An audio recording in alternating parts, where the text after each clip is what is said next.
My dad's wife plays favorites with her son, and it's ruining our family. I finally found proof and confronted her. Hello, everyone. Before we start today's video, I need your help. We've noticed that the channel is losing traction, and subscribing is one of the best ways you can help us. It's simple, free, and allows us to keep bringing you great content. Your support means everything to us. Let's keep this channel growing together. Thank you very much. Now let's begin the video. Hello, everyone. So I am Dylan, 29 years old, and this is about my dad's wife, Rachel. She's 45 and my dad, Gary, is 52. They've been married for about 5 years now. Rachel has a son, Nicholas, who is 16. Before you all jump to conclusions, let me just say I tried to make this work. I really did, but things have just gotten ridiculous, and I need to know if I am overreacting or if this is actually as messed up as it feels. Let's rewind a bit. My mom passed away when I was in college. It was tough, obviously, for both me and my dad. We were a pretty close family, and losing her was like losing a part of ourselves. Dad was lonely, I know that. And after a couple of years, he started dating again. That's how he met Rachel. Rachel seemed nice enough at first. She was friendly, pretty, and seemed to genuinely care about my dad. Nicholas was a quiet kid, a bit shy but polite. I was happy for my dad, honestly. He deserved to be happy again. When they announced they were getting married, I was all for it. I wanted him to have someone in his life. The problem started subtly, almost invisibly. It was like a slow drip of water that eventually becomes a flood. At first, it was just little things. Like if Rachel baked cookies, Nicholas would get the first pick, and usually the biggest ones. If we were deciding on a movie to watch, Nicholas's choice would almost always win. If there was only one piece of cake left, guess who got it? Yep, Nicholas. Now I know what you are thinking. These are small things. And you are right, individually they are tiny. But it was constant. It was every single time. It wasn't just about food or movies either. It was about attention, praise, everything. Nicholas was the golden child and I was just there. For example, last Christmas, Dad and Rachel got Nicholas a brand new gaming laptop. It was top of the line, the kind that costs like $2,000.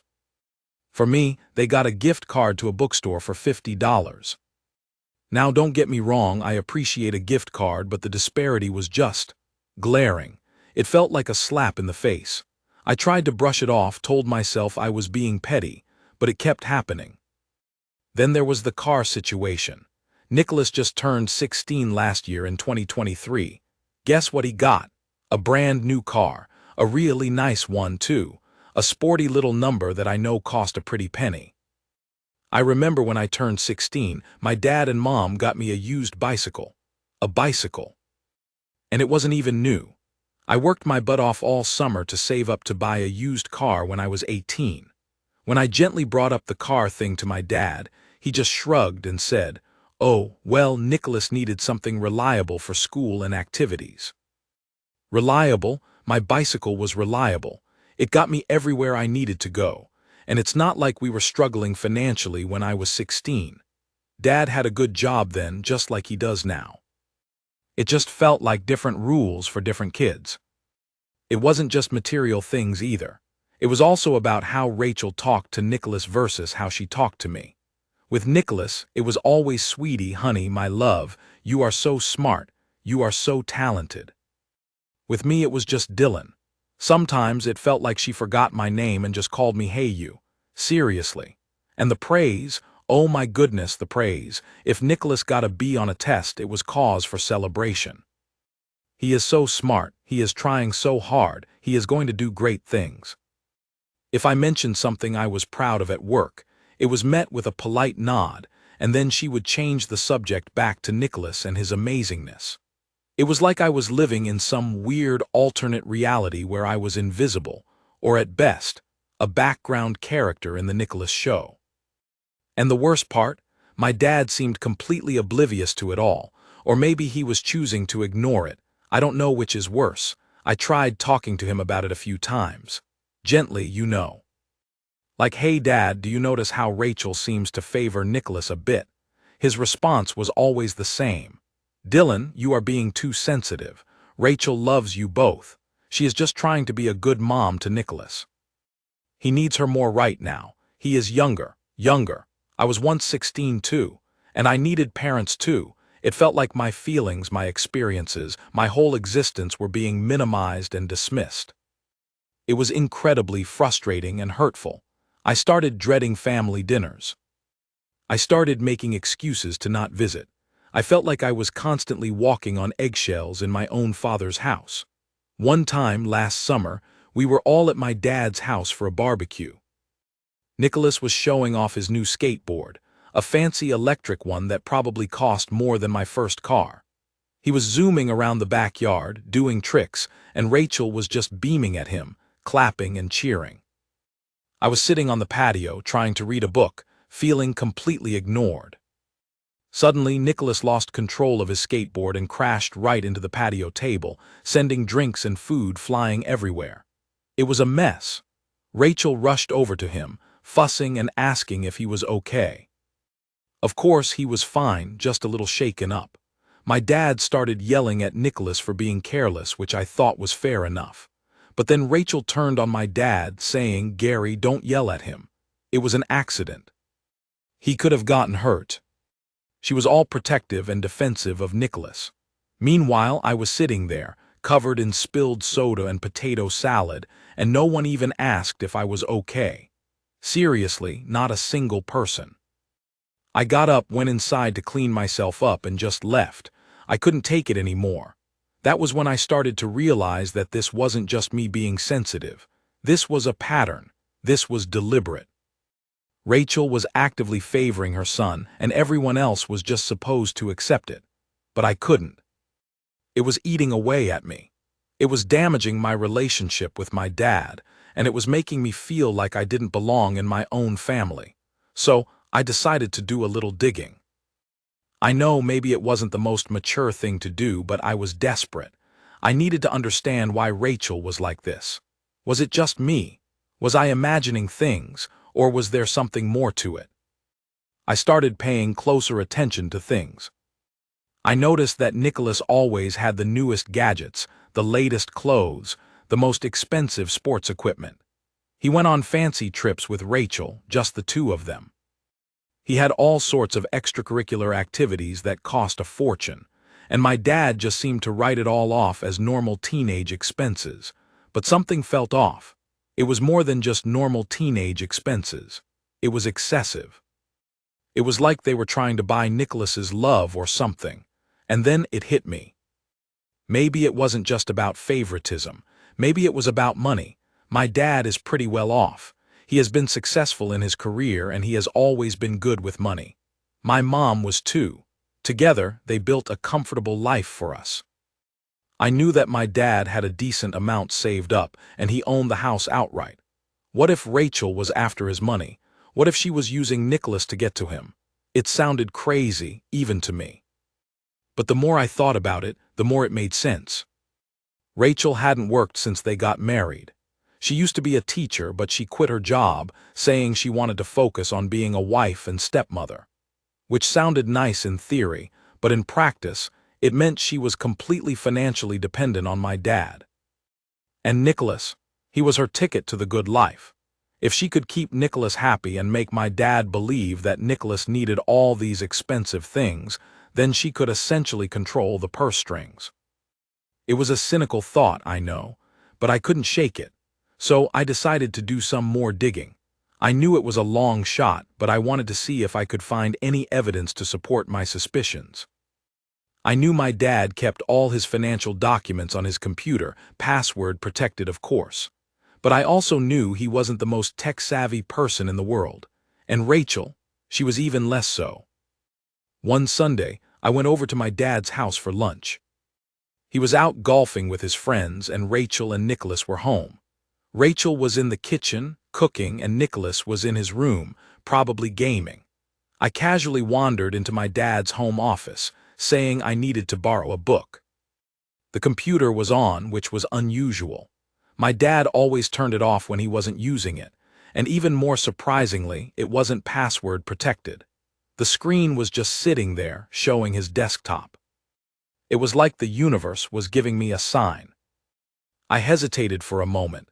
I knew I shouldn't be snooping, but the feeling that something was wrong, that something was being hidden from me, was too strong to ignore.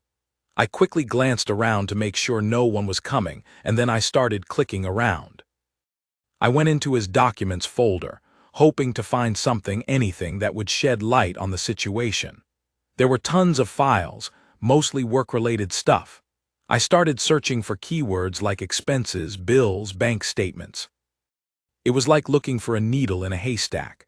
Then I stumbled upon a folder labeled Rachel's stuff. My heart started racing. I clicked on it and there it was, a treasure trove of financial information. Bank statements, credit card bills, receipts, everything.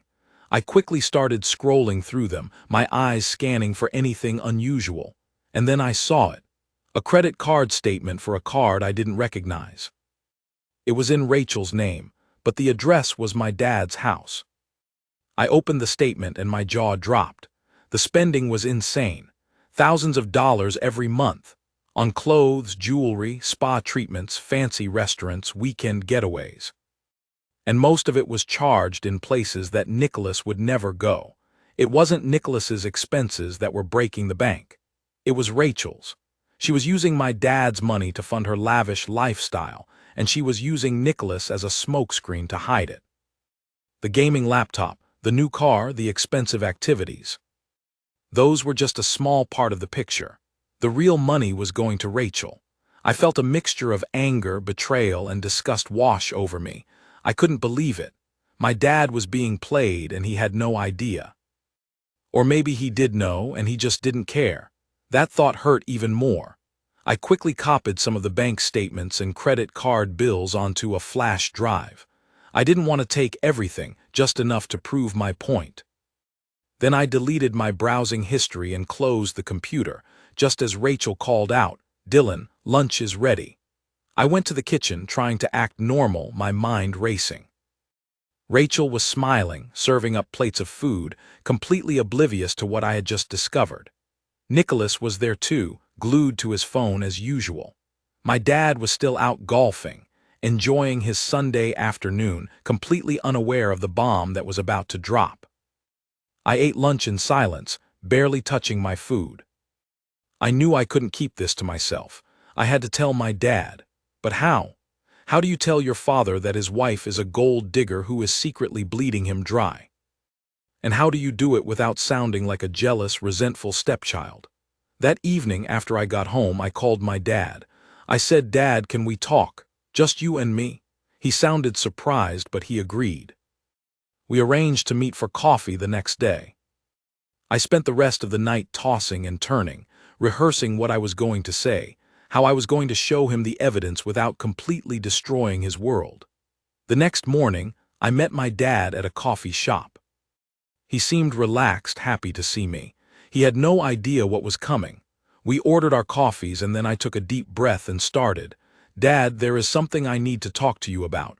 It's about Rachel." His smile faltered slightly. "What about Rachel?" he asked, his voice cautious.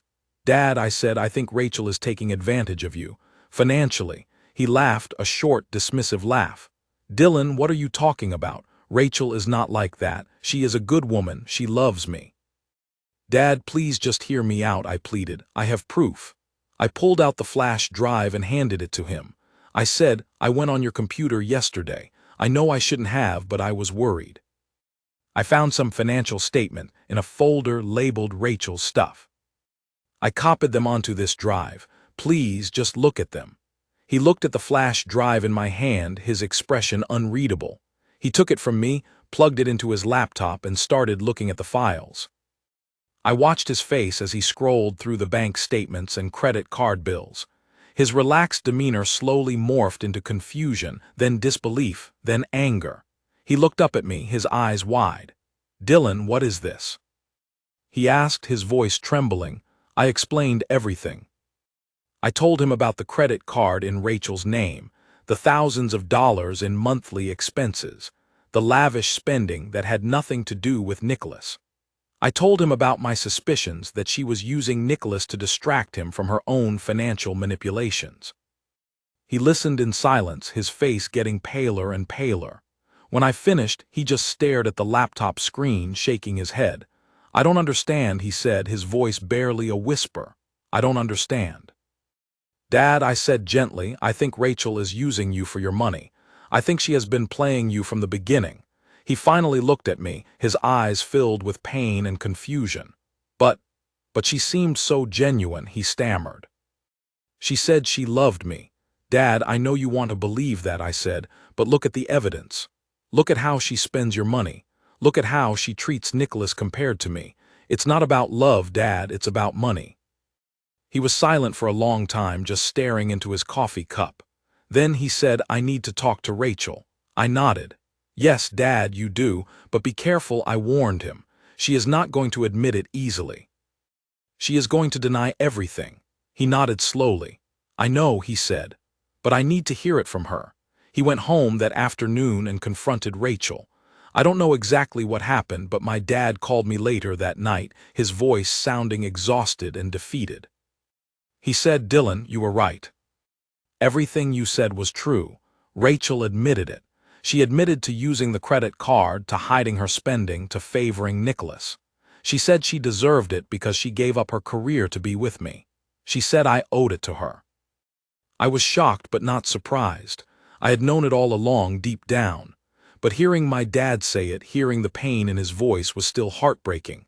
"What are you going to do, Dad?" I asked him. He sighed heavily. "I don't know, Dylan," he said. "I really don't know. I am so confused. I thought I knew her. I thought she was different." He was silent for a moment, then he said, "I am going to need some time to think. I am going to need some time to figure things out." I told him I understood and that I was there for him, no matter what he decided. We hung up, and I just sat there, feeling a mix of relief and sadness. Relief that the truth was finally out, but sadness for my dad, for what he was going through, and for the family that we had almost lost. The next few weeks were tense. My dad was distant, preoccupied. He wasn't talking to Rachel much, and when he did, it was strained and awkward. Nicholas seemed to sense that something was wrong, but he didn't know what. He just became quieter and more withdrawn. Then one evening my dad called me again. He said, "Dylan, can you come over? I need to talk to you." I went over to his house, not knowing what to expect. Rachel and Nicholas were there, sitting in the living room looking somber. My dad was standing by the fireplace looking serious. He said, "Dylan, I have made a decision. I have talked to Rachel, and we have decided that it is best for us to separate." Rachel started crying, Nicholas looked shocked, and I just stood there feeling numb. I knew it was coming, but hearing it out loud was still surreal. My dad continued, "I am going to move out. Rachel and Nicholas will stay here. We are going to try to be amicable for Nicholas's sake, but the marriage is over." It was a lot to take in, but in a way it was also a relief. The tension, the lies, the favoritism, it was all finally going to end. It was painful, yes, but it was also necessary. Over the next few months, things slowly started to change. My dad moved into a small apartment. He started going to therapy. He started to heal. Rachel and Nicholas stayed in the house. Things were awkward between us for a while, but gradually, they started to improve. Rachel, to her credit, seemed to realize that she had messed up. She apologized to my dad, and surprisingly, she even apologized to me. She said she was sorry for favoring Nicholas, for making me feel excluded, for being dishonest about her finances. She said she was scared of losing my dad, and that she had acted out of insecurity and fear. I don't know if I completely believe her, but I appreciated the apology. It was a start. And slowly, tentatively, we started to rebuild our family in a new, different way. My dad is happier now, I think. He is less stressed, less anxious. He is starting to enjoy life again.